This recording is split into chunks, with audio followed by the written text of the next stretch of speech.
بسم اللہ الرحمن الرحیم۔ نور الانوار کا باب ہے اقسام مشترکہ، سبق نمبر 21 میں خوش آمدید۔ آج کے سبق کے اندر ہم پڑھیں گے کہ تعبید نسخ کے منافی ہے۔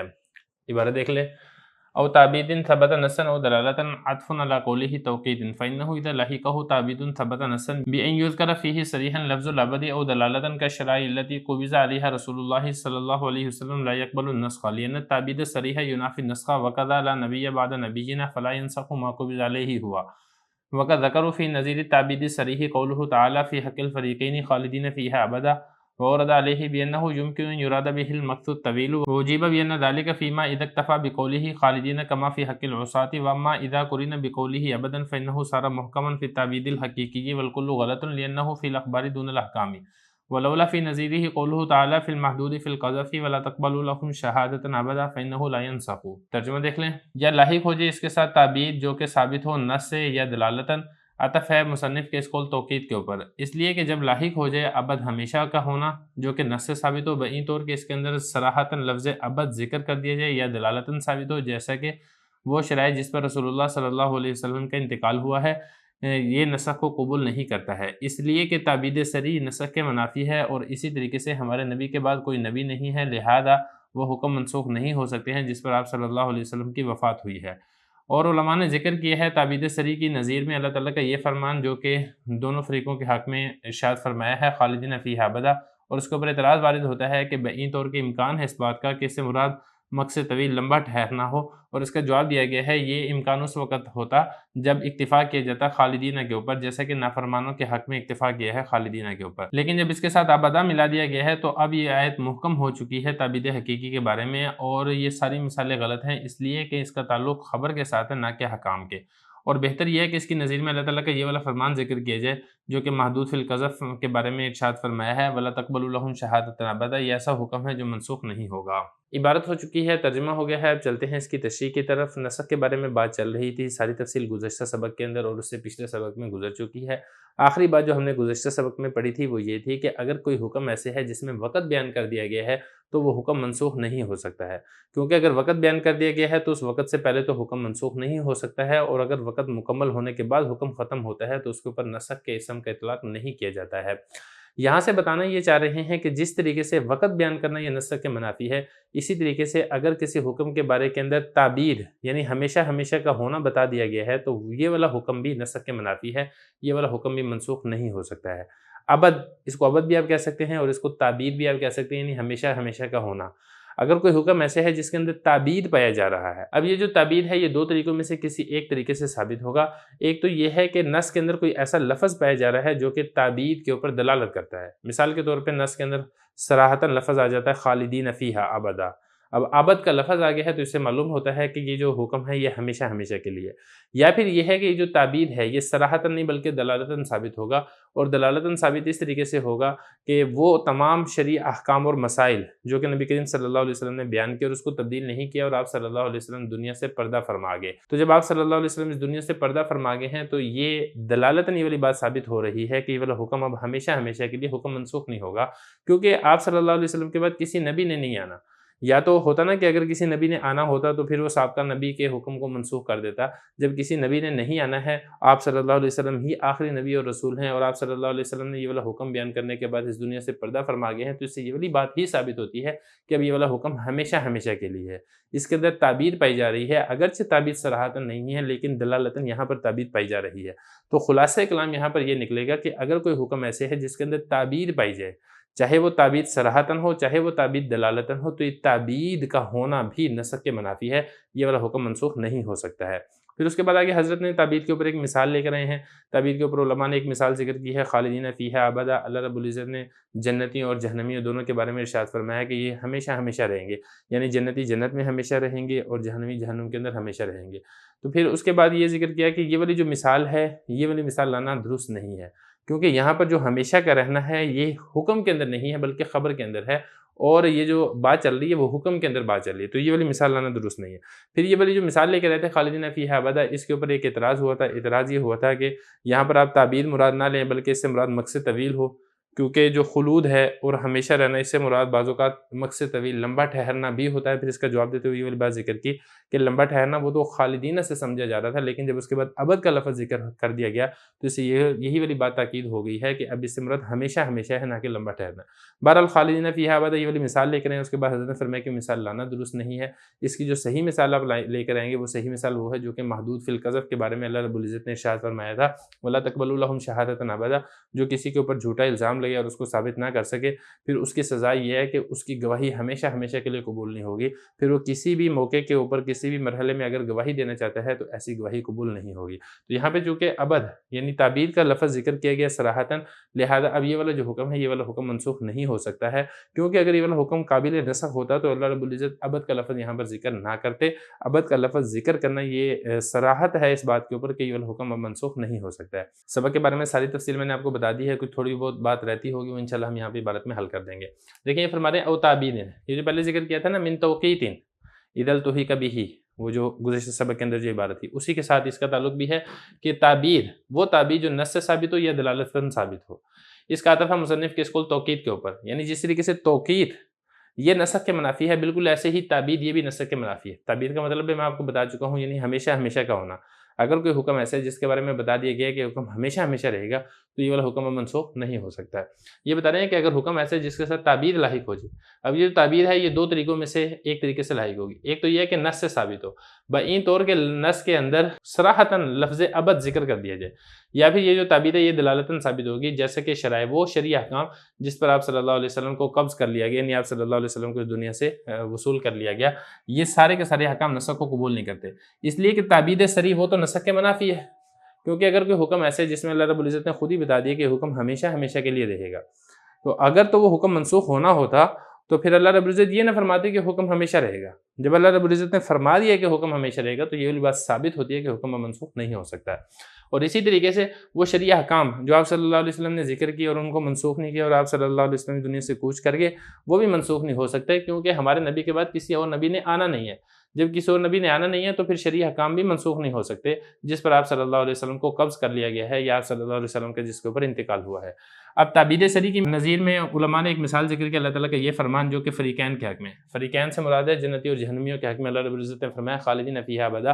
جنتی اور جہنمی ہمیشہ ہمیشہ کے لیے رہیں گے۔ اور پھر اس کے اوپر ایک اعتراض وارد ہوتا ہے کہ یہاں پر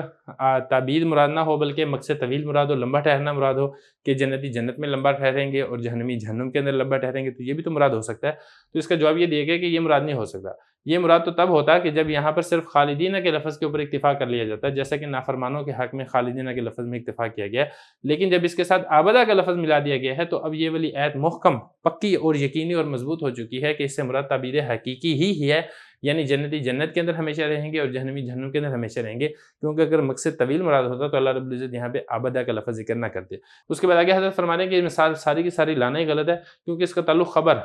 خبر کے ساتھ ہے، واقعے کے ساتھ ہے، حکم کے ساتھ نہیں ہے۔ اور بہتر یہ ہے کہ اس کی نظیر میں اللہ تعالیٰ کا یہ فرمان ذکر کیا جائے جو کہ محدود فی القذف کے بارے میں اللہ رب العزت نے ارشاد فرمایا وَلَا تَقْبَلُوا لَهُمْ شَهَادَةً أَبَدًا، جو جھوٹی گواہی دے اور اس کے اوپر حد قذف جاری ہو جائے، اس کے بارے میں پھر ایک سزا یہ ہے کہ ان کی جو شہادت اور گواہی ہے وہ ہمیشہ ہمیشہ قبول نہیں کی جائے گی۔ اب یہ ایسا حکم ہے جو منسوخ نہیں ہو سکتا ہے، کیونکہ اللہ رب العزت یہاں پہ خود ابدا کا لفظ ذکر کر رہے ہیں۔ بسم اللہ الرحمن الرحیم، نور الانوار کا باب ہے اقسام مشترکہ، سبق نمبر 22 میں خوش آمدید۔ آج کے سبق کے اندر ہم نسخ کی شرط کے بارے میں پڑھیں گے۔ عبارت دیکھ لیں، وشرطه التمكن من نقد القلب عندنا دون التمكن من الفعل، يعني لا بد بعد وصول الامر الى المكلف من زمان قليل يتمكن فيه من اعتقاد ذلك الامر حتى يقبل النسخ بعده، ولا يشترط فيه فصل زمان يتمكن فيه من فعل ذلك الامر خلافا للمعتزلة، فإن عندهم لا بد من زمان التمكن من الفعل حتى يقبل النسخ، ولنا أن النبي عليه السلام أمر ب50 صلاة في ليلة المعراج ثم نسخ ما زاد على ال5 في ساعة، ولم يتمكن أحد من النبي عليه السلام والأمة من فعلها، وإنما يتمكن النبي عليه السلام من اعتقادها فقط، وإنه إمام الأمة فيكفي اعتقاده من اعتقادهم فكأنهم يعتقدوها جميعا، ثم نسخت لما أن حكمه بيان المدة لعمل القلب عندنا أصلا ولا عمل البدن تبعا، فإذا وجد الأصل لا يحتاج إلى وجود التبع البتة، وعندهم هو بیان مدت العمل بالبدن فلا بد ان يتمكن من الفعل البتة۔ ترجمہ دیکھ لیں، اور نسخ کی شرط قدرت پانا ہے دل سے ہمارے نزدیک، نہ کہ قدرت پانا فعل سے، یعنی ضروری ہے بعد اس کے کہ مکلف کو امر مل جائے اتنا قلیل زمانے کا پایا جانا کہ جتنے قلیل زمانے میں اس امر کے بارے میں اعتقاد رکھنا ممکن ہو، یہاں تک کہ وہ نسخ کو قبول کر لے اس کے بعد۔ اور اس میں شرط نہیں ہے اتنے زمانے کا فاصلہ ہونا جتنے زمانے میں قدرت پائے وہ اس امر کے کرنے کی اختلاف کرتے ہیں اس مسئلے میں معتزلہ، اس لیے کہ ان کے نزدیک اتنا زمانہ پانا ضروری ہے جتنے زمانے میں اس فعل کا کرنا ممکن ہو، تب وہ حکم نسخ کو قبول کرے گا۔ اور ہمارے نزدیک دلیل یہ ہے کہ نبی کریم صلی اللہ علیہ وسلم کو حکم دیا گیا تھا 50 نمازیں پڑھنے کا معراج کی رات میں، پھر یہ والا حکم منسوخ کر دیا گیا 5 نمازوں سے جو زائد نمازیں تھیں اسی گھڑی میں، اور نبی کریم صلی اللہ علیہ وسلم اور امت میں سے کوئی ایک شخص بھی قدرت نہ پا سکا اس فعل کو کرنے کی، اور سوائے اس کے نہیں نبی کریم صلی اللہ علیہ وسلم کو اتنی قدرت ملی تھی کہ انہوں نے اس کا اعتقاد کیا تھا فقط۔ اور آپ صلی اللہ علیہ وسلم چونکہ امت کے امام ہیں، لہذا امت کے اعتقاد کی جانب سے صرف نبی کریم صلی اللہ علیہ وسلم کا اعتقاد ہی کافی ہے، گویا کہ تمام امت نے اعتقاد کیا تھا۔ پھر یہ والا حکم منسوخ کر دیا گیا، اس لیے کہ نسخ کا حکم یہ ہے کہ اتنی مدت کا بیان کرنا کہ جتنی مدت میں دل سے عمل کرنا ممکن ہو ہمارے نزدیک، اور بدن کا جو عمل ہے وہ دل کے عمل کے تابع ہے۔ جب اصل پائی جائے تو پھر محتاجی نہیں ہوتی ہے تابع کے وجود کی یقینی طور پر۔ اور معتزلہ کے نزدیک بدن کے ساتھ عمل کی مدت کا بیان ہے، لہذا ضروری ہے فعل کا کرنے پر قادر ہونا یقینی طور پر۔ عبارت و ترجمہ ہو چکا ہے، اب چلتے ہیں اس کی تشریح کی طرف۔ نسخ کے بارے میں تفصیلی بحث ہو چکی ہے، گزشتہ چند سبقوں کے اندر ہم نے نسخ کی تعریف پڑھ لی ہے، نسخ کے بارے میں اختلاف پڑھ لیا ہے، اور چند دیگر ضروری مباحث ہم پڑھ چکے ہیں۔ آج کے سبق کے اندر ہم نسخ کی ایک بڑی اہم شرط کے بارے میں حضرت ذکر فرما رہے ہیں۔ دیکھیں اہل سنت والجماعت کے نزدیک نسخ کے لیے یہ والی شرط ہے کہ کم از کم اتنا وقت ہونا چاہیے کہ قلب میں اس حکم کے بارے میں اعتقاد رکھا جا سکے۔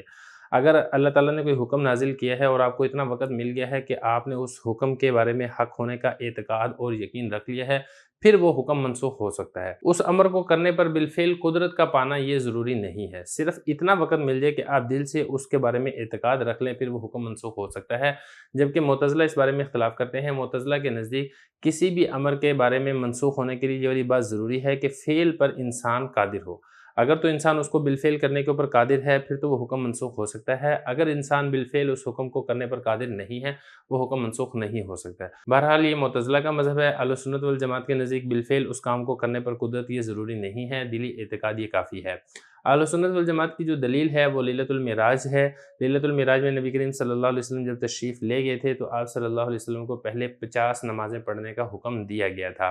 پھر 5 کے علاوہ جو باقی 45 نمازیں تھیں یہ منسوخ ہو گئی تھی۔ اب یہ دیکھیں یہ جو 50 نمازوں کا جو آپ صلی اللہ علیہ وسلم کو حکم دیا گیا تھا، اب یہ جو 50 نمازیں ہیں اس کو پڑھنے پر قدرت کسی نے نہیں پائی، نہ تو نبی کریم صلی اللہ علیہ وسلم اس کو بالفعل ادا کرنے پر قادر ہو سکے اور نہ ہی امت میں سے کوئی فرد قادر ہو سکا، صرف اور صرف نبی کریم صلی اللہ علیہ وسلم نے اس کے بارے میں حق ہونے کا اعتقاد کیا تھا، صرف دلی قدرت حاصل ہوئی تھی کہ آپ صلی اللہ علیہ وسلم نے اس کے بارے میں حق اور سچ ہونے کا اعتقاد کیا تھا۔ تو جب آپ صلی اللہ علیہ وسلم نے اعتقاد کر لیا تو آپ صلی اللہ علیہ وسلم جو کہ امت کے مقتدا، پیشوا اور امام ہیں، تو گویا کہ تمام امت نے اعتقاد کر لیا۔ تو اب یہاں پہ دیکھیں بالفعل تمکن حاصل نہیں ہوا ہے، صرف عقد قلب سے تمکن ہوا ہے، یعنی صرف اس حکم کے بارے میں حقیقت ہونے کا اعتقاد ہوا تھا، پھر وہ حکم منسوخ ہو گیا۔ اگر بالفعل اس کام کے کرنے پر قدرت ضروری ہوتی تو پھر جب تک نبی کریم صلی اللہ علیہ وسلم یا امت میں سے کوئی فرد 50 نمازیں ادا نہ کر لیتا یا اس کو اتنا وقت نہ مل جاتا جتنے وقت کے اندر وہ 50 نمازیں ادا کر سکے، تب تک وہ حکم منسوخ نہ ہوتا۔ لیکن چونکہ اس سے پہلے حکم منسوخ ہو چکا ہے، اس سے یہی والی بات ثابت ہوتی ہے کہ بالفعل تمکن اور قدرت یہ ضروری نہیں ہے،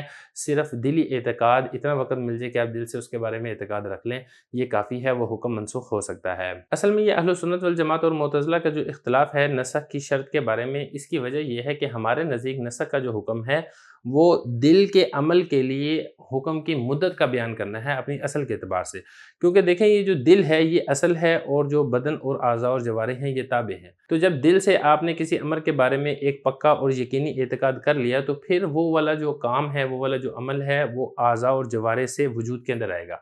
تو جو اصل ہے وہ اصل ہے دلی اعتقاد۔ تو جب دلی اعتقاد کسی چیز کے بارے میں پایا جائے تو پھر جو تابع ہے، تابع کیا ہے؟ وہ اعضاء و جوارح سے بالفعل اس کام کا کرنا ہے۔ جب اصل پایا جائے تو پھر تابع کا پایا جانا یہ ضروری نہیں ہے، جبکہ اس کے برعکس نہیں ہے۔ جب تابع پایا جائے گا تو وہاں پر اصل کا پایا جانا بھی لازم اور ضروری ہوتا ہے۔ تو اصل جو اختلاف ہے اہل سنت والجماعت کا اور معتزلہ کا، اس کی بنیاد یہ ہے۔ جبکہ معتزلہ کے نزدیک نسخ عمل بدن کی مدت کے بیان کرنے کو کہا جاتا ہے، تو جب تک آپ کو اتنا وقت نہیں ملے گا جتنے وقت میں آپ بالفعل وہ والا کام نہ کر سکیں، تب تک وہ والا حکم منسوخ نہیں ہو سکتا ہے۔ مسئلہ میں نے آپ کو سمجھا دیا ہے، تھوڑی وہ جو بات رہ جائے گی وہ ہم انشاءاللہ کتاب کی عبارت حل کرتے وقت سمجھ لیں گے۔ عبارت دیکھیں ذرا، فرما رہے ہیں کہ وشرطہ، نسخ کی شرط یہ ہے التمکن، قدرت پانا، دلی اعتقاد سے ہمارے نزدیک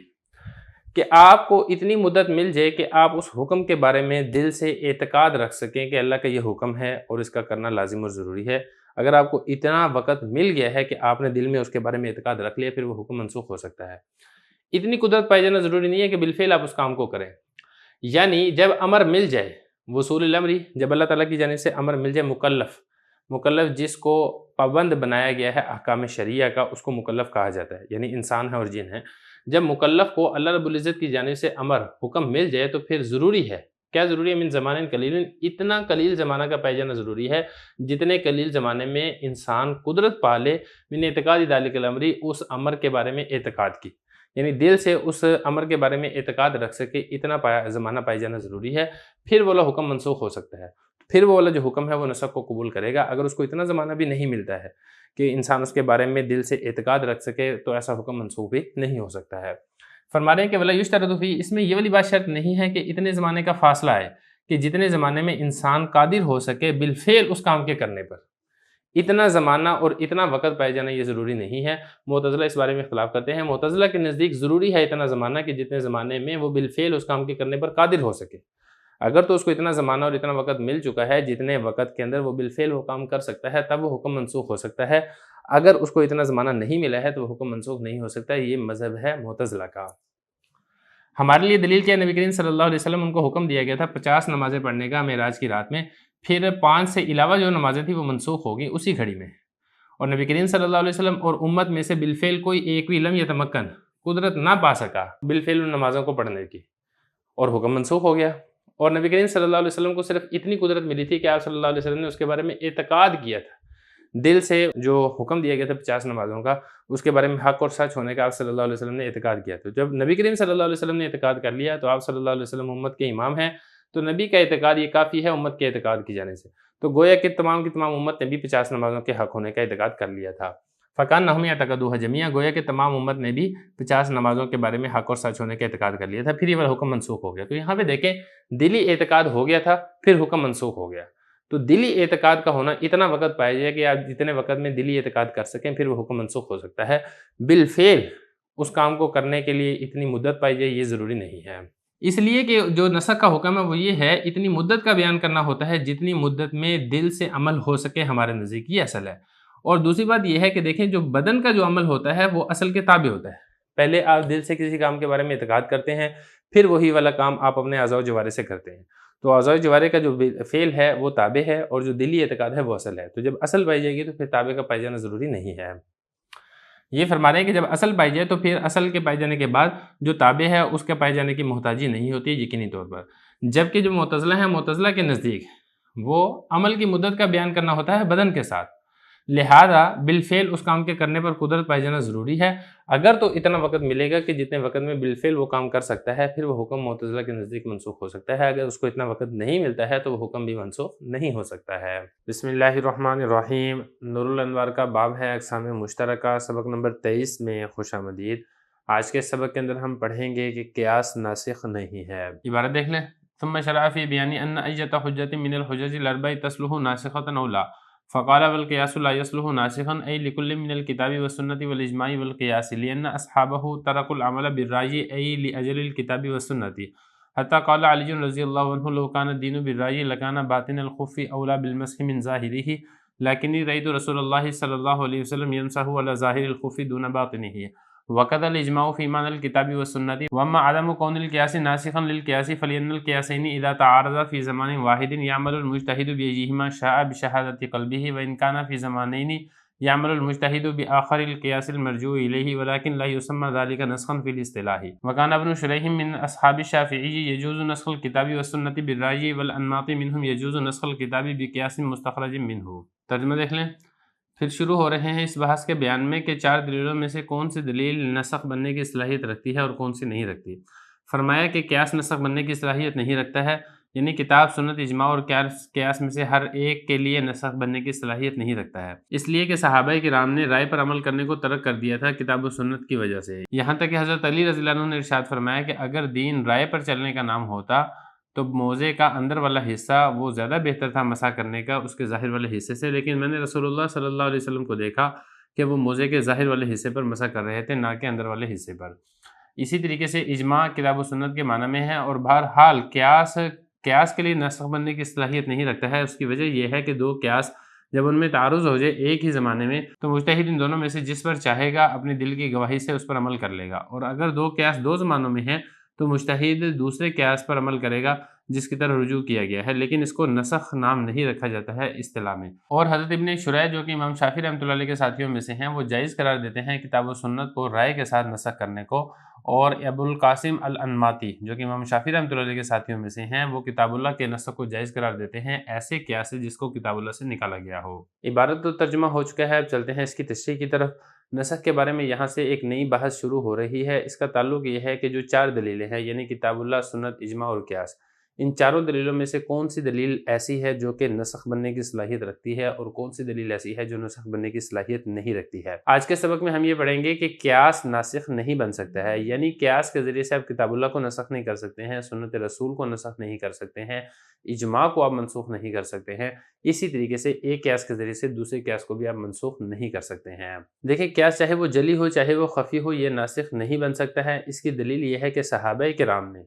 رائے پر عمل کرنے کو ترک کر دیا تھا۔ کس وجہ سے ترک کیا تھا؟ اگر ان کے سامنے کتاب اللہ تھی یا ان کے سامنے سنت رسول تھی تو انہوں نے کتاب اللہ اور سنت رسول کو اختیار کیا تھا، اس کے مقابلے میں رائے یعنی قیاس کو اختیار نہیں کیا تھا۔ یہی وجہ ہے کہ حضرت علی رضی اللہ عنہ کا ارشاد ہے، حضرت علی رضی اللہ عنہ فرماتے ہیں کہ اگر دین رائے یعنی قیاس پر عمل کرنے کا نام ہوتا تو پھر موزے کا نیچے والا حصہ، کیونکہ دیکھیں جو موزے کے اوپر مسح کیا جاتا ہے نا، وہ مسح کیا جاتا ہے اوپر والے حصے سے، تو حضرت علی رضی اللہ عنہ نے ارشاد فرمایا کہ اگر رائے پر چلنے کا نام ہی دین ہوتا تو جو موزے کا نیچے والا حصہ ہے اس پر مسح کرنا یہ زیادہ بہتر ہوتا بجائے اوپر والے حصے کے مسح کرنے سے، کیونکہ آپ دیکھتے ہیں کہ جب آدمی چلتا ہے تو جو گرد و غبار ہے، مٹی وغیرہ ہے، وہ موزے کے نیچے والے حصے پر لگتی ہے۔ اوپر والا حصہ اتنا گندا نہیں ہوتا ہے جتنا نیچے والا حصہ گندا ہوتا ہے، لیکن چونکہ رسول اللہ صلی اللہ علیہ وسلم نے موزے کے اوپر والے حصے کے اوپر مسح کیا تھا، اسی وجہ سے جو مسح کیا جائے گا وہ موزے کے اوپر والے اور سامنے والے حصے پر مسح کیا جائے گا، نیچے والے حصے پر مسح نہیں کیا جائے گا۔ اس سے یہی والی بات ثابت ہوتی ہے کہ جہاں پر آپ کے سامنے کتاب اللہ کی کوئی آیت آ جائے یا آپ کے سامنے سنت رسول میں سے کوئی سنت، کوئی حدیث آ جائے، تو پھر آپ ان دونوں کے مقابلے میں قیاس کو اختیار نہیں کریں گے۔ بالکل ایسے ہی اگر کسی مسئلے کے اوپر اجماع ہو چکا ہے تو اجماع کے مقابلے میں آپ قیاس کو اختیار نہیں کریں گے، کیونکہ اجماع یہ بھی کتاب اللہ اور سنت رسول کے حکم کے اندر ہی ہے، کیونکہ جو اجماع ہے اس کی دلیل بھی کتاب اللہ اور سنت رسول سے ہی ثابت ہے۔ باقی رہ گیا کہ اگر ایک قیاس کے مقابلے میں دوسرا قیاس آ جائے تو کیا ایک قیاس دوسرے قیاس کے لیے ناسخ بنے گا یا ناسخ نہیں بنے گا؟ تو اس کے بارے میں ارشاد فرما رہے ہیں کہ جب دو قیاسوں کے اندر تعارض آ جائے تو پھر ان دونوں قیاسوں میں تعارض آنے سے کوئی ایک قیاس کے اندر یہ صلاحیت اور قابلیت نہیں ہے کہ وہ دوسرے کو نسخ کر سکے، کیونکہ اس کی وجہ یہ ہے کہ جب دو قیاسوں میں تعارض آئے گا تو دو حال سے خالی نہیں، یا تو یہ تعارض ایک ہی زمانے کے اندر ہے، یعنی ایک ہی زمانے کے اندر دو قیاس ہیں اور وہ دونوں قیاس آپس میں ایک دوسرے کے متعارض ہیں، تو پھر اس صورت کے اندر مجتہد ان دونوں قیاسوں میں سے جس کو اختیار کرنا چاہیے اختیار کر سکتا ہے۔ وہ اپنی دلی گواہی کو دیکھے گا، اس کا دل جس طرف مائل ہوگا وہ اسی قیاس کو اختیار کر لے گا۔ اور اگر جو دو قیاس ہیں وہ دو مختلف زمانوں کے اندر ہے، یعنی ایک زمانے کے اندر ایک قیاس تھا، دوسرے زمانے کے اندر دوسرا قیاس تھا، تو پھر جو بعد والے زمانے کے اندر قیاس ہے اسی کو اختیار کر لیا جائے گا، جو پہلے زمانے والا قیاس ہے اس کو چھوڑ دیا جائے گا۔ اب یہ جو بعد والے زمانے کے قیاس کو اختیار کیا جا رہا ہے، اس کو آپ یہ نہیں کہیں گے کہ اس دوسرے قیاس نے پہلے قیاس کو نسخ کر دیا ہے۔ البتہ اس مسئلے کے اندر تھوڑا سا اختلاف ہے۔ حضرات شوافع میں سے حضرت ابن شریح رحمہ اللہ تعالیٰ کی رائے یہ ہے کہ آپ قیاس کے ذریعے سے کتاب اللہ اور سنت رسول کو منسوخ کر سکتے ہیں، اور اسی طریقے سے حضرت ابو القاسم الانماطی جو کہ امام شافعی رحمہ اللہ تعالیٰ کے اصحاب میں سے ایک معتبر فقیہ ہیں، وہ یہ فرماتے ہیں کہ ایسا قیاس جو کتاب اللہ سے مستفاد ہو، کتاب اللہ سے لیا گیا ہو، اس قیاس کے ذریعے سے آپ کتاب اللہ کو منسوخ کر سکتے ہیں۔ اب ذرا عبارت دیکھیں، فرما رہے ہیں کہ اب شروع ہو رہے ہیں اس بحث کے بیان میں۔ حجت دلیل کو کہتے ہیں، حجج اربع، چار دلیلوں میں سے کون سی دلیل تسلح ناسختاً اولا، ناسخ بننے کی صلاحیت رکھتی ہے، اولا یا ناسخ بننے کی صلاحیت نہیں رکھتی ہے؟ جو چار دلیلیں ہیں کتاب اللہ، سنت، اجماع اور قیاس، ان چاروں دلیلوں میں سے کون سی دلیل ایسی ہے جس کے ذریعے سے آپ دوسری دلیل کو منسوخ کر سکتے ہیں، اور کون سی دلیل ایسی ہے جس کے ذریعے سے آپ منسوخ نہیں کر سکتے ہیں؟ تو پہلی بات آپ یہاں پر یہ سمجھے کہ جو قیاس ہے یہ ناسخ بننے کی صلاحیت نہیں رکھتا ہے، یعنی قیاس کے ذریعے سے آپ کتاب اللہ کو، سنت کو، اجماع کو اور قیاس کو کسی کو بھی آپ منسوخ نہیں کر سکتے ہیں، کیونکہ وجہ یہ ہے کہ صحابہ کرام نے رائے پر عمل کرنے کو ترک کر دیا تھا۔ کس کے لیے؟ کتاب و سنت کے لیے، یعنی اگر ان کے سامنے کتاب اللہ کی کوئی آیت ہے، سنت رسول میں سے کوئی سنت، کوئی حدیث ہے، تو انہوں نے اس کو اختیار کیا تھا، قیاس کو ترک کر دیا تھا۔ یہی وجہ ہے کہ حضرت علی رضی اللہ عنہ نے ارشاد فرمایا کہ اگر دین رائے پر چلنے کا نام ہوتا تو موزے کا اندر والا حصے سے مراد یہ ہے نیچے والا حصہ، وہ زیادہ بہتر تھا اس کے مسح کرنے کے لیے ظاہر والے حصے سے، لیکن میں نے رسول اللہ صلی اللہ علیہ وسلم کو دیکھا کہ وہ موزے کے ظاہر والے حصے پر مسح کر رہے ہیں، دون باطنہ، نہ کہ نیچے والے حصے پر مسح کر رہے ہیں۔ تو اس سے پتہ یہی چلتا ہے کہ جو دین لیا جائے گا اس میں پہلی کوشش یہی ہوگی کہ آپ کتاب اللہ سے دین لیں، سنت رسول سے دین لیں، اجماع سے دین لیں۔ اگر آپ کے پاس ان میں سے کوئی چیز نہیں ہے تو پھر آپ قیاس کی طرف جائیں گے۔ اسی طریقے سے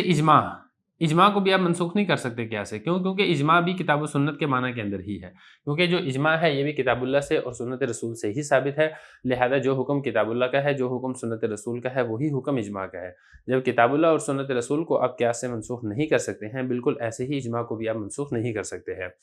اور بہرحال قیاس یہ دوسرے قیاس کے لیے بھی ناسخ نہیں بن سکتا۔ اس کی وجہ کیا ہے؟ اس کی وجہ یہ ہے کہ جب دو قیاسوں میں تعارض آ جائے گا ایک ہی زمانے میں، تو مجتہد ان دونوں قیاسوں میں سے جس پر چاہے گا اپنی دلی گواہی سے اس پر عمل کر لے گا، اور اگر دو قیاس ایسے ہیں جو دو مختلف زمانوں میں ہیں تو مجتہد آخر یعنی جو دوسرے والا قیاس ہے اس کے اوپر عمل کرے گا، المرجوع الیہ، جس کی طرف رجوع کیا گیا ہے، کیونکہ پہلے ایک قیاس تھا، پھر جب دوسرا قیاس آ گیا دوسرے زمانے کے اندر، تو جو دوسرا قیاس ہے اس کی طرف رجوع کیا جائے گا، پہلے قیاس کو چھوڑ دیا جائے گا۔ لیکن اس کو اصطلاح کے اندر اس کا نام نسخ نہیں رکھا جائے گا۔ جو پہلا قیاس آپ چھوڑ کے دوسرے قیاس کو اختیار کر رہے ہیں، اس دوسرے قیاس کے اختیار کرنے کو آپ یہ نہیں کہیں گے کہ اس دوسرے قیاس نے پہلے قیاس کو منسوخ کر دیا ہے۔ اور حضرت ابن شریح جو کہ امام شافعی رحمۃ اللہ تعالیٰ کے ساتھیوں میں سے ہیں، وہ رائے یعنی قیاس کے ذریعے سے کتاب اللہ کے اور سنت رسول کے نسخ کرنے کو جائز قرار دیتے ہیں۔ اور حضرت ابو القاسم الانماطی جو کہ امام شافعی رحمۃ اللہ تعالیٰ کے ساتھیوں میں سے ہیں، وہ کتاب اللہ کے نسخ کو جائز قرار دیتے ہیں، لیکن ہر قیاس سے نہیں، صرف اسی قیاس سے مستخرج منہ جو قیاس کتاب اللہ سے نکالا گیا ہے، اس قیاس کے ذریعے سے آپ کتاب اللہ کی آیت کو منسوخ کر سکتے ہیں۔ بسم اللہ الرحمن الرحیم۔ نور الانوار کا باب ہے اقسام مشترکہ، سبق نمبر 24 میں خوش آمدید۔ آج کے سبق کے اندر ہم پڑھیں گے کہ اجماع بھی ناسخ نہیں ہے۔ عبارت دیکھ لیں۔ وقت الاجماع عند الجمہور لا يصلح ناسخا لشيء من الادلة لانه عبارة عن اجتماع الاراء ولا يعرف بالرأي انتهاء الحسن۔ وقال فخر الاسلام يجوز نسخ الاجماع بالاجماع ولعله اراد به ان الاجماع يتصور ان يكون لمصلحة ثم تتبدل تلك المصلحة فينعقد اجماع ناسخ للاول، وعند بعض المعتزلة يجوز نسخ الكتاب بالاجماع لان المؤلفة قلوبهم مذكورون في الكتاب وسقط نصيبهم من الصدقات بالاجماع المنعقد في زمان ابي بكر، قلنا كان ذلك من قبيل انتهاء الحكم بانتهاء العلة، وقيل نسخ ذلك بحديث رواه عمر في خلافة ابي بكر واجمعوا علی صحته ولكن نسی الحدیث من القلوب۔ ترجمہ دیکھ لیں۔ اور اسی طریقے سے اجماع جمہور کے نزدیک صلاحیت نہیں رکھتا ہے ناسخ بننے کی ادلہ میں سے کسی کے لیے، اس لیے کہ اجماع یہ نام ہے آراء کے اجتماع کا، اور رائے کے ذریعے سے پہچانا نہیں جا سکتا ہے اچھائی کی انتہا۔ اور حضرت فخر الاسلام فرماتے ہیں کہ اجماع کو اجماع کے ذریعے سے نسخ کرنا جائز ہے، اور شاید انہوں نے یہ مراد یہ لیا ہے کہ اجماع اس بات کا تصور کیا جا سکتا ہے کہ وہ کسی مصلحت کی وجہ سے ہو، پھر وہ مصلحت تبدیل ہو جائے، لہذا اجماع منعقد ہوگا جو کہ پہلے اجماع کے لیے ناسخ ہوگا۔ اور بعض معتزلہ کی رائے کے نزدیک کتاب اللہ کا نسخ کرنا جائز ہے اجماع کے ذریعے سے، اس لیے کہ مؤلفت قلوب یہ کتاب اللہ کے اندر ذکر تھے، پھر ان کا حصہ صدقات سے یہ ساقط ہو چکا ہے ایسے اجماع کی وجہ سے جو کہ حضرت ابوبکر صدیق رضی اللہ عنہ کے زمانے میں منعقد ہوا۔ ہم نے یہ کہا کہ یہ والا مسئلہ علت کے ختم ہونے کی وجہ سے حکم کے ختم ہونے کی قبیل سے ہے، اور یہ بھی کہا گیا ہے کہ یہ جو ان کو صدقات دینے منسوخ کر دیا گیا ہے، یہ ایسی حدیث کی وجہ سے منسوخ ہوئے ہیں جن کو روایت کی حضرت عمر رضی اللہ عنہ نے حضرت ابوبکر صدیق رضی اللہ عنہ کی خلافت میں، اور صحابہ کے اجماع ہو چکا تھا اس حدیث کی صحت پر، لیکن وہ حدیث دلوں سے بھلا دی گئی۔ عبارت ہو چکی ہے، ترجمہ ہو چکا ہے، اب چلتے ہیں اس کی تشریح کی طرف۔ گزشتہ سبق کے اندر ہم نے یہ والا مسئلہ تفصیل سے پڑھ لیا تھا کہ قیاس ادلہ اربع میں سے کسی کے لیے ناسخ نہیں بن سکتا ہے۔ آج کے سبق میں بتانا یہ چاہ رہے ہیں کہ قیاس کی طرح اجماع کا بھی یہی حکم ہے کہ اجماع بھی ادلہ اربع میں سے کسی کے لیے ناسخ نہیں بن سکتا ہے، یعنی اجماع کے ذریعے سے نہ تو آپ کتاب اللہ کو منسوخ کر سکتے ہیں، نہ ہی آپ سنت رسول کو منسوخ کر سکتے ہیں، اور اجماع کے مقابلے میں قیاس کے ہونے کا تو سوال ہی پیدا نہیں ہوتا ہے، اور ایک اجماع کے ذریعے سے دوسرے اجماع کو بھی آپ منسوخ نہیں کر سکتے ہیں۔ اس کی وجہ کیا ہے؟ اس کی وجہ یہ ہے کہ دیکھیں جو اجماع ہے یہ متعدد آراء کے اجتماع کا نام ہے، یعنی متعدد رائے ہوتی ہیں کسی چیز کے اچھائی کے اوپر یا کسی چیز کی برائی کے اوپر، اتفاق کر لیا جاتا ہے،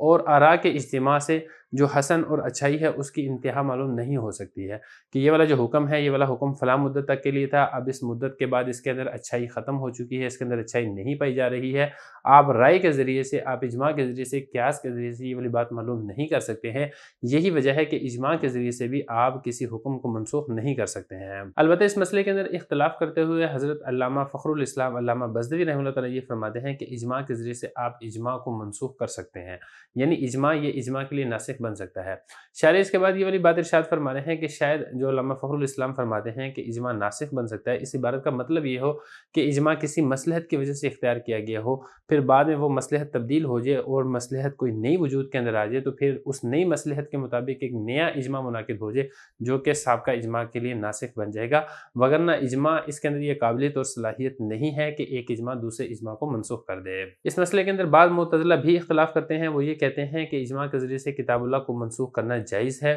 ان کی دلیل ہے مؤلفۃ قلوب۔ دیکھیں جو زکوٰۃ کے جو مصارف ذکر کیے گئے ہیں قرآن مجید کے اندر، وہاں پر مؤلفۃ قلوب کا ذکر بھی کیا گیا ہے۔ مؤلفۃ قلوب کا مطلب یہ وہ نان مسلم جن کی تالیف قلب کے لیے، ان کو اسلام کی طرف مائل کرنے کے لیے ان کو صدقات واجبہ یعنی زکوٰۃ دی جا سکتی ہے۔ شروع اسلام کے اندر یہ حکم تھا، بعد میں حضرت ابوبکر صدیق رضی اللہ عنہ کے دور خلافت کے اندر اجماع منعقد ہو گیا کہ اب تالیف قلب کے لیے کسی غیر مسلم کو زکوٰۃ دینا جائز نہیں ہے۔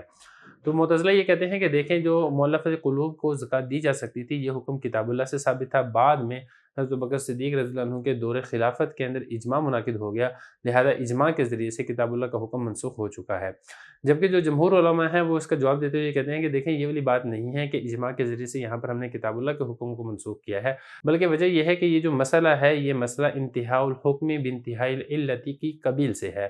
اب انتہاء الحکم بانتہاء العلت اس کا مطلب کیا ہے؟ اس کا مطلب یہ ہے کہ ایک حکم ہے جو کسی علت کے اوپر مبنی ہوتا ہے، جب علت ختم ہو جاتی ہے تو وہ حکم بھی ختم ہو جاتا ہے۔ اس کو اب یہ نہیں کہیں گے کہ حکم منسوخ ہو چکا ہے۔ لیکن شروع اسلام کے اندر جس وقت مسلمان کمزور تھے، اس وقت غیر مسلموں کو اسلام کے قریب کیا جاتا تھا، اس وقت اس چیز کی ضرورت تھی، لہذا تالیف قلب کے لیے زکوٰۃ دینا جائز اور درست تھا۔ بعد میں جب اسلام طاقت کے اندر آ گیا، مسلمان مضبوط ہو گئے اور ان کے پاؤں جم گئے، تو پھر تالیف قلوب کے لیے غیر مسلموں کو زکوٰۃ دے کر اسلام کے قریب کرنے کی حاجت باقی نہیں رہی ہے۔ یہاں پر چونکہ علت ختم ہو چکی ہے، اسی وجہ سے حکم یہ ختم ہو چکا ہے۔ آپ یہاں پر یہ نہیں کہہ سکتے ہیں کہ یہ حکم منسوخ ہوا ہے اجماع کی وجہ سے۔ معتزلہ کی دلیل کا دوسرا جواب بھی دیا گیا ہے، وہ دوسرا جواب یہ دیا گیا ہے کہ جو مؤلفۃ قلوب کو زکوٰۃ دینا یہ والا حکم منسوخ ہوا ہے، یہ اجماع کی وجہ سے منسوخ نہیں ہوا ہے، یہ ایک ایسی حدیث کی وجہ سے منسوخ ہوا تھا جو کہ حضرت عمر رضی اللہ عنہ نے حضرت ابوبکر صدیق رضی اللہ عنہ کے دور خلافت کے اندر ارشاد فرمائی تھی کہ نبی کریم صلی اللہ علیہ وسلم کی ایک حدیث تھی۔ لیکن وہ حدیث کیا تھی؟ وہ حدیث بعد میں لوگوں کے دلوں سے بھلا دی گئی، اسی حدیث کے صحیح ہونے کے اوپر صحابہ کے اجماع ہو چکا تھا۔ تو یہ جو مؤلفۃ قلوب کو زکوٰۃ دینے کا حکم منسوخ ہوا تھا، وہ اجماع کی وجہ سے منسوخ نہیں ہوا تھا، وہ حضرت عمر رضی اللہ عنہ کی بیان کردہ حدیث کی وجہ سے منسوخ ہوا تھا۔ اس حدیث کی صحت کے اوپر صحابہ کرام کا اتفاق ہو گیا تھا۔ خلاصہ کلام یہ نکلتا ہے کہ اجماع یہ کتاب اللہ کے لیے ناسخ نہیں بنتا ہے، اسی طریقے سے سنت رسول کے لیے بھی ناسخ نہیں بنتا ہے، اور ایک اجماع کے ذریعے سے دوسرے اجماع کو بھی آپ منسوخ نہیں کر سکتے ہیں۔ اگر عبارت دیکھیں، فرما رہے ہیں کہ یہی حکم اجماع کا ہے، جمہور کے نزدیک کہ اجماع بھی ادلہ میں سے کسی دلیل کے لیے ناسخ بننے کی صلاحیت نہیں رکھتا ہے، یعنی اجماع کے ذریعے سے بھی آپ ادلہ اربعہ میں سے کسی کو منسوخ نہیں کر سکتے ہیں، کیونکہ دیکھیں یہ جو اجماع ہے یہ آراء کے اجتماع کا نام ہے۔ کیونکہ اجماع کے اندر یہ ہوتا ہے کہ متعدد افراد، متعدد علماء، مشائخ جمع ہو کے کسی ایک مسئلے کے اوپر اتفاق کر لیتے ہیں، تو ان کی رائے ہوتی ہے جو کہ جمع ہو جاتی ہے، اور رائے کے ذریعے سے اچھائی کی انتہا یہ معلوم نہیں ہو سکتی ہے۔ دیکھیں کوئی بھی اللہ تعالیٰ کا حکم ہے، اس کے اندر حسن یا حسن بھی آپ کہہ سکتے ہیں، خوبی کا ہونا یہ لازم اور ضروری ہے۔ جب وہ حکم منسوخ ہوتا ہے تو اس کا مطلب یہ ہوتا ہے کہ اس کے اندر جو اچھائی اور خوبی ہے وہ ختم ہو چکی ہے۔ تو انسانی رائے کی وجہ سے اللہ تعالیٰ کے بیان کردہ کسی حکم کی اچھائی کا ختم ہونا یہ معلوم نہیں کیا جا سکتا ہے، یہ اللہ تعالیٰ کے بیان کرنے سے ہی معلوم ہو سکتا ہے۔ جبکہ علامہ فخر الاسلام علامہ بزدوی رحمۃ اللہ تعالیٰ فرماتے ہیں کہ اجماع کو اجماع کے ذریعے سے منسوخ کرنا جائز ہے، وَلَعَلَّهُ شاید ان کی مراد یہاں پہ جو شارح ہے، یہ جو علامہ بزدوی کا فرمان ہے، اس کی جو توجیح کر رہے ہیں کہ شاید ان کی مراد یہ ہے کہ اجماع ممکن ہے اس بات سے کہ کسی مصلحت کی وجہ سے اجماع ہوا ہو، پھر وہ مصلحت تبدیل ہو جائے، لہذا ایک نیا اجماع منعقد ہوگا جو کہ پہلے اجماع کے لیے ناسخ بنے گا۔ جبکہ بعض معتزلہ کی رائے کے مطابق کتاب اللہ کو منسوخ کرنا جائز ہے اجماع کی وجہ سے، کیونکہ مؤلفۃ قلوب یعنی وہ لوگ جن کے دلوں کو اسلام کے قریب کرنے کے لیے ان کو زکوٰۃ دینا یہ جائز قرار دیا گیا تھا کتاب اللہ کے اندر، اس کا ذکر کتاب اللہ میں ہے، اور ان کا حصہ صدقات واجبہ سے ساقط ہو چکا ہے ایسے اجماع کی وجہ سے جو کہ حضرت ابوبکر صدیق رضی اللہ عنہ کے زمانے کے اندر منعقد ہوا تھا۔ تو اس سے ثابت یہ ہوتا ہے کہ اجماع کے ذریعے سے آپ کتاب اللہ کو منسوخ کر سکتے ہیں۔ کلا ہم نے کہا کہ یہ والا جو مسئلہ ہے یہ انتہاء الحکم بانتہاء العلت کی قبیل سے ہے، یہ والا مسئلہ اس قبیل سے نہیں ہے کہ اجماع کے ذریعے سے ہم نے کتاب اللہ کا حکم منسوخ کر دیا ہے۔ وکیلا دوسرا جواب یہ دیا گیا ہے کہ دیکھیں یہ والا جو حکم منسوخ ہوا ہے، مؤلفۃ قلوب کو صدقات واجبہ نہیں دیے جا سکتے، یہ ایسی حدیث کی وجہ سے منسوخ ہوا ہے جو حدیث حضرت عمر رضی اللہ عنہ نے حضرت ابوبکر صدیق رضی اللہ عنہ کے زمانہ خلافت کے اندر بیان کی تھی، اور صحابہ کرام کا اس حدیث کی صحت کے اوپر، صحیح ہونے کے اوپر اجماع ہو گیا تھا۔ لیکن وہ حدیث کیا تھی اس حدیث کو بعد میں لوگوں کے دلوں سے بھلا دیا گیا۔ بسم اللہ الرحمن الرحیم، نور الانوار کا باب ہے اقسام مشترکہ، سبق نمبر 25 میں خوش آمدید۔ آج کے سبق کے اندر ہم پڑھیں گے کہ کتاب اللہ اور سنت رسول کا آپس میں نسخ جائز ہے یا جائز نہیں ہے۔ یہ ایک اختلافی مسئلہ ہے جس میں حنفیہ اور شوافیہ کا اختلاف ہے۔ شوافیہ کے کیا دلائل ہیں اور ان کا کیا جواب دیا گیا ہے وہ ہم انشاءاللہ آج کے سبق میں پڑھیں گے۔ عبارت دیکھ لیں، وَإِنَّمَا يَجُوزُ النَّسْخُ بِالْكِتَابِ وَالسُّنَّةِ مُتَّفِقًا وَمُخْتَلِفًا فَيَجُوزُ نَسْخُ الْكِتَابِ بِالْكِتَابِ وَالسُّنَّةِ وَكَذَا يَجُوزُ نَسْخُ السُّنَّةِ بِالسُّنَّةِ وَالْكِتَابِ فَهِيَ أَرْبَعُ صُوَرٍ عِندَنَا خلافا للشافعي في المختلف فلا يجوز عنده إلا نسخ الكتاب بالكتاب والسنة بالسنة تمسكا بأنه لو جاز نسخ الكتاب بالسنة ليقول الطاعنون أن الرسول أول ما كذب الله فكيف يؤمن بالله بتبليغه ولو جاز نسخ السنة بالكتاب ليقول الطاعنون بأن الله تعالى كذب رسوله فكيف تصدق قوله كل مثل هذا الطعن لا مفر عنه في المتفق إذن وهو صادر من السفهاء الجاهلين فلا يعبأ به وتمسك الشافعي إذن في عدم جواز نسخ الكتاب بالسنة بقوله إذا روي لكم أني حديث فأعرضوه على كتاب الله تعالى فما وافقه فاقبلوه وإلا فردوه فكيف ينسخ بها وفي عدم جواز نسخ السنة بالكتاب بقوله تعالى لتبين للناس ما نزل إليهم فلو نسخت السنة به لم تصلح بيانا له قلنا لما كان النسخ بيان مدة الحكم المطلق جاز أن يبين الله مدة كلام رسوله أو رسوله مدة كلام ربه۔ ترجمہ دیکھ لیں، اور سوائے اس کے نہیں جائز ہے کتاب اللہ اور سنت کا نسخ کرنا متفقاً اور مختلفاً، لہذا جائز ہے کتاب اللہ کو کتاب اللہ سے منسوخ کرنا اور سنت سے منسوخ کرنا، اسی طریقے سے جائز ہے سنت کو سنت سے منسوخ کرنا یا کتاب اللہ سے منسوخ کرنا، اور یہ ہمارے نزدیک 4 صورتیں بنیں گی۔ اختلاف کرتے ہیں امام شافعی رحمۃ اللہ تعالیٰ مختلف میں، لہذا ان کے نزدیک جائز نہیں ہے مگر کتاب اللہ کو منسوخ کرنا کتاب اللہ سے اور سنت کو منسوخ کرنا سنت سے، دلیل پکڑتے ہوئے اس بات سے کہ اگر جائز ہو کتاب اللہ کو سنت سے منسوخ کرنا تو طعنہ دینے والے کہیں گے کہ رسول نے پہلے اللہ کی تکذیب کی، لہذا کیسے اللہ تعالیٰ پر ایمان لایا جائے گا رسول کی تبلیغ کی وجہ سے، اور اگر جائز ہو سنت کو منسوخ کرنا کتاب اللہ سے تو طعنہ دینے والے کہیں گے کہ اللہ تعالیٰ نے اپنے رسول کی تکذیب کی، لہذا کیسے رسول کے قول کی تصدیق کی جائے۔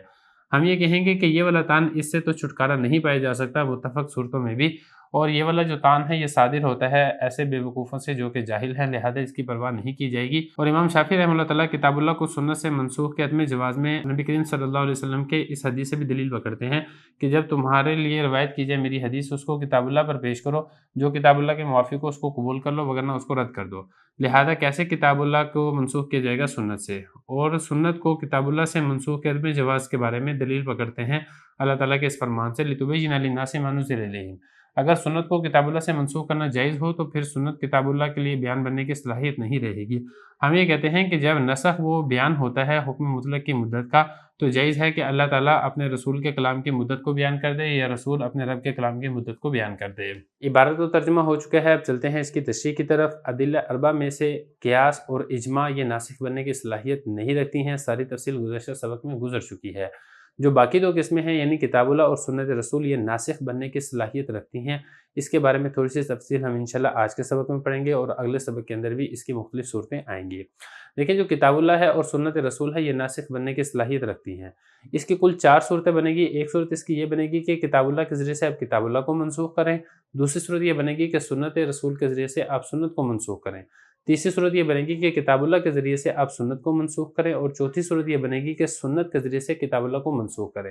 تو حنفیہ کے نزدیک یہ 4 صورتیں جائز ہیں اور 4 صورتیں بالکل درست ہیں، یعنی کتاب اللہ کے ذریعے سے آپ کتاب اللہ کو بھی منسوخ کر سکتے ہیں اور سنت کو بھی منسوخ کر سکتے ہیں، بالکل ایسے ہی سنت کے ذریعے سے آپ سنت اور کتاب اللہ دونوں کو منسوخ کر سکتے ہیں۔ جبکہ امام شافعی رحمہ اللہ تعالیٰ متفق کے اندر تو اس کو جائز قرار دیتے ہیں، جبکہ مختلف میں اس کو جائز قرار نہیں دیتے ہیں۔ متفق کا مطلب یہ ہے کہ کتاب اللہ کو کتاب اللہ سے منسوخ کریں، سنت کو سنت سے منسوخ کریں، یعنی دونوں جو دلیلیں ہیں وہ برابر درجے کی قوت رکھتی ہوں، وہاں پر تو امام شافعی رحمہ اللہ تعالیٰ نسخ کو جائز قرار دیتے ہیں، لیکن جہاں پر مختلف ہو یعنی کتاب اللہ کے ذریعے سے آپ سنت کو منسوخ قرار دیں، امام شافعی رحمہ اللہ تعالیٰ کے نزدیک یہ جائز نہیں ہے۔ اسی طریقے سے آپ سنت کے ذریعے سے کتاب اللہ کو منسوخ کریں، امام شافعی رحمہ اللہ تعالیٰ کے نزدیک یہ بھی جائز نہیں ہے۔ امام شافعی رحمہ اللہ تعالیٰ نے اپنے مسئلے کے اوپر مختلف دلیلیں دی ہیں۔ امام شافعی رحمہ اللہ تعالیٰ دلیل دیتے ہوئے یہ والی بات ارشاد فرماتے ہیں کہ اگر کتاب اللہ کو منسوخ کرنا جائز ہو سنت رسول کے ذریعے سے تو پھر طعنہ دینے والے یہ طعنہ دیں گے کہ اللہ نے پہلے ایک حکم نازل کیا تھا اور رسول نے اللہ کے اسی حکم کی تکذیب کر دی، تو پھر اس رسول کے اوپر ہم کیسے ایمان لا سکتے ہیں؟ ممکن ہے رسول اللہ تعالیٰ کے دیگر احکامات کی بھی تکذیب کر دے، اور اسی طریقے سے اگر کتاب اللہ کے ذریعے سے سنت رسول کو منسوخ کرنا یہ جائز ہو تو پھر طعنہ دینے والے یہ کہیں گے کہ دیکھیں رسول نے تو ایک حکم بتایا تھا، اللہ نے اپنے ہی رسول کی تکذیب کر دی، اور اللہ تعالیٰ فرما رہے ہیں کہ حکم ایسے نہیں ایسے ہے۔ تو دونوں صورتوں کے اندر اعتراض لازم آتا ہے، اگر کتاب اللہ کے ذریعے سے آپ سنت کو منسوخ کرتے ہیں یا سنت کے ذریعے سے کتاب اللہ کو منسوخ کرتے ہیں۔ لہذا امام شافعی رحمۃ اللہ تعالیٰ کے نزدیک سنت کے ذریعے سے کتاب اللہ کا نسخ جائز نہیں ہے، کتاب اللہ کے ذریعے سے سنت کا نسخ جائز نہیں ہے۔ ہاں کتاب اللہ کے ذریعے سے کتاب اللہ کا نسخ جائز ہے اور سنت کے ذریعے سے سنت کا نسخ جائز ہے۔ اس دلیل کا جواب دیتے ہوئے ہم یہ کہتے ہیں کہ دیکھیں یہ والا جو اعتراض ہے یہ تو بے وقوف جاہلوں کی طرف سے ہے، یہ والا اعتراض تو متفق صورتوں کے اندر بھی ہے۔ اگر کتاب اللہ کے ذریعے سے آپ کتاب اللہ کا نسخ کرتے ہیں تب بھی تو یہ والا اعتراض وارد ہوتا ہے کہ اللہ نے ایک حکم نازل کیا پھر اللہ نے اپنے ہی حکم کی تکذیب کر دی، یا رسول نے ایک حکم بتایا پھر رسول نے اپنے حکم کی تکذیب کر دی، تو یہ والا اعتراض تو متفق صورتوں کے اندر بھی ہوتا ہے۔ لہذا نسخ کے اوپر یہ والا اعتراض بالکل فضول ہے اور اس کی بالکل بھی پرواہ نہیں کی جائے گی۔ امام شافعی رحمۃ اللہ تعالیٰ سنت کے ذریعے سے کتاب اللہ کے منسوخ کے عدم جواز کے اوپر ایک اور دلیل بھی پیش کرتے ہیں، وہ دلیل ایک حدیث نبوی ہے۔ نبی کریم صلی اللہ علیہ وسلم نے ارشاد فرمایا کہ اگر تمہارے اوپر کوئی شخص حدیث بیان کرے، جس میں مفہوم بتا رہا ہوں کہ اگر تمہارے اوپر کوئی حدیث بیان کی جائے تو تم اس حدیث کو کتاب اللہ کے اوپر پیش کرو، اگر تو وہ حدیث کتاب اللہ کے موافق ہے تو اس کو لے لو وگرنہ اس کو رد کر دو۔ یہاں پر دیکھیں سنت کا درجہ کتاب اللہ سے کم بتایا گیا ہے کہ کتاب اللہ کے موافق ہو تو سنت کو لیا جائے گا، کتاب اللہ کے موافق نہ ہو تو سنت کو نہیں لیا جائے گا۔ تو جب اس کا درجہ کتاب اللہ سے کم تر ہے تو پھر کتاب اللہ کا نسخ کیسے جائز ہو سکتا ہے سنت رسول کے ذریعے سے؟ لہذا سے یہی والی بات ثابت ہوتی ہے کتاب اللہ کا نسخ کرنا سنت رسول سے یہ جائز اور درست نہیں ہے۔ اور دوسری بات یہ ہے کتاب اللہ کے ذریعے سے سنت کو بھی ہم منسوخ نہیں کر سکتے ہیں، کیونکہ اللہ رب العزت کا ارشاد ہے لِتُبَيِّنَ لِلنَّاسِ مَا نُزِّلَ إِلَيْهِمْ کہ اللہ رب العزت جو احکام نازل کریں گے رسول کی ذمہ داری ہے کہ اللہ تعالیٰ کے نازل کردہ احکام کو لوگوں کے لیے بیان کرے۔ تو جو سنت کی حیثیت ہے وہ یہ ہے کہ کتاب اللہ کے جو احکام ہے اس کے اندر جو ابہام ہے اس کو دور کرے گا، اس کو بیان اور واضح کرے گی۔ تو اگر کتاب اللہ ہی سنت کو منسوخ کر دے گی تو پھر سنت کتاب اللہ کے احکام کو کیسے بیان کر سکے گی؟ لہذا اس سے یہی والی بات ثابت ہوتی ہے کہ کتاب اللہ کے ذریعے سے آپ سنت کو بھی منسوخ نہیں کر سکتے ہیں۔ جبکہ حنفیہ اس کا جواب دیتے ہوئے یہ والی بات ارشاد فرماتے ہیں کہ دیکھیں نسخ کہا جاتا ہے حکم مطلق کی مدت کے بیان کو، کہ ایک حکم ہوتا ہے وہ پہلے مطلق ہوتا ہے پھر اس کی مدت بیان کر دی جاتی ہے، اسی کو نسخ کہا جاتا ہے۔ لہذا اگر اللہ تعالیٰ اپنے حکم مطلق کی مدت بیان کرے تب بھی جائز اور درست ہے، اور اگر اللہ تعالیٰ اپنے رسول کے بیان کردہ حکم مطلق کی مدت بیان کرے تب بھی جائز اور درست ہے۔ اسی طریقے سے اللہ تعالیٰ نے کوئی حکم مطلق بیان کیا ہے، رسول اس حکم مطلق کی مدت بیان کر دے تب بھی جائز اور درست ہے۔ یہی والی بات اس سے ثابت ہوتی ہے کہ کتاب اللہ کا نسخ کتاب اللہ سے بھی جائز ہے، سنت رسول سے بھی جائز ہے، اسی طریقے سے سنت رسول کا نسخ سنت سے بھی جائز ہے اور کتاب اللہ سے بھی جائز اور درست ہے۔ اب ذرا عبارت دیکھیں، فرما رہے ہیں کہ کتاب اللہ اور سنت کا نسخ کرنا جائز ہے متفقاً اور مختلفاً۔ متفق کا مطلب یہ ہے کہ دونوں طرف کتاب ہو یا دونوں طرف سنت ہو، کتاب اللہ کا نسخ کتاب اللہ سے، سنت کا نسخ سنت سے، یہ ہے متفق صورت۔ مختلف صورت یہ ہے کہ ایک طرف کتاب ہو دوسری طرف سنت ہو، کتاب اللہ کا نسخ آپ سنت سے کریں یا سنت کا نسخ آپ کتاب اللہ سے کریں، یہ مختلف صورت ہے۔ حنفیہ کے نزدیک دونوں جائز ہیں، لہذا کتاب اللہ کا نسخ کرنا جائز ہے کتاب اللہ سے بھی اور سنت سے بھی، اسی طریقے سے سنت رسول کا نسخ کرنا جائز ہے سنت رسول سے اور کتاب اللہ سے بھی۔ یہ کل 4 صورتیں بنے گی۔ 4 صورتیں کیسی بنے گی؟ نمبر 1 کتاب اللہ کا نسخ کتاب اللہ سے، نمبر 2 سنت رسول کا نسخ سنت رسول سے، نمبر 3 کتاب اللہ کا نسخ سنت رسول سے، نمبر 4 سنت رسول کا نسخ کتاب اللہ سے۔ اختلاف کرتے ہیں امام شافعی رحمۃ اللہ تعالیٰ مختلف کے اندر، یعنی جب دونوں طرف مختلف ہو، ایک طرف کتاب اللہ ہے دوسری طرف سنت رسول ہے، آیا کتاب اللہ سنت رسول کے لیے ناسخ بن سکتی ہے یا سنت رسول کتاب اللہ کے لیے ناسخ بن سکتی ہے؟ امام شافعی رحمۃ اللہ تعالیٰ کے نزدیک ان دونوں صورتوں میں ناسخ نہیں بنے گی۔ امام شافعی رحمۃ اللہ تعالیٰ کے نزدیک جائز نہیں ہے مگر کتاب اللہ کا نسخ کتاب اللہ سے ہی اور سنت رسول کا نسخ سنت رسول سے ہی۔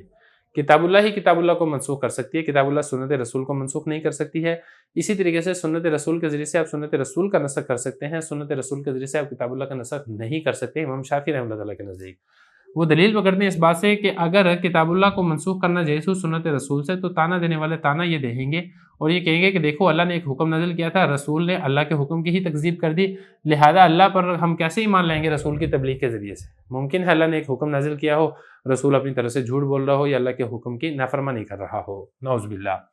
اور اگر سنت کا منسوخ کرنا جائز ہو کتاب اللہ کے ذریعے سے تو تانا دینے والے یہ تانا دیں گے کہ اللہ نے ہی اپنے رسول کی تکذیب کر دی، لہذا رسول کے قول کی ہم کیسے تصدیق کریں گے؟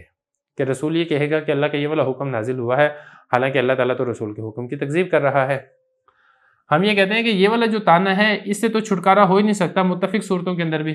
اگر آپ کتاب اللہ کو کتاب اللہ سے منسوخ کرتے ہیں یا سنت رسول کو سنت رسول سے منسوخ کرتے ہیں تو یہ والا تانا تو تب بھی ہوگا کہ اللہ نے یہ ایک حکم نازل کیا پھر اللہ نے یہ اپنے حکم کی تکذیب کر دی۔